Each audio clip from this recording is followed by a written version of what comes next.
young men are as far as their psyche So under Coach Ryan Prince. Howard is actually starting to lose players now, players that are transferring out or in the transfer portal, if I understand correctly. And one of the top players really in all of HBCU football. I mean, what's the story there? What's happening?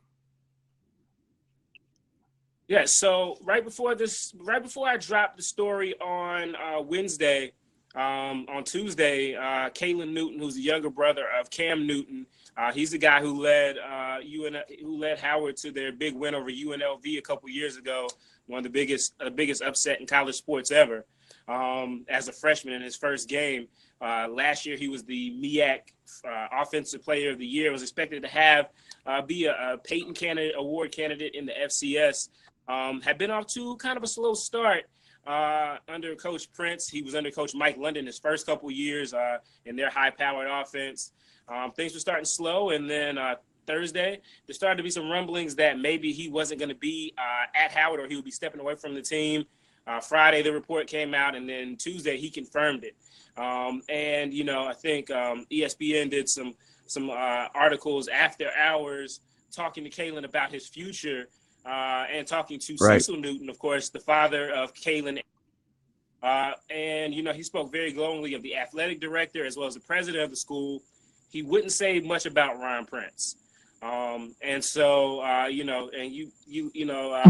talking to Ryan Prince coming into this year, I interviewed him at the MEAC Media Day. I felt, okay, this might be a guy who's able to handle that Howard program and take it to the next level. Howard is one of those schools that it's probably one of the most visible HBCUs. It's in Washington, D.C. They don't really have a history of winning. They don't really have a history of winning football too much here and there. But, Caylin Newton and Mike London injected some life into this program 2 years ago when they beat UNLV.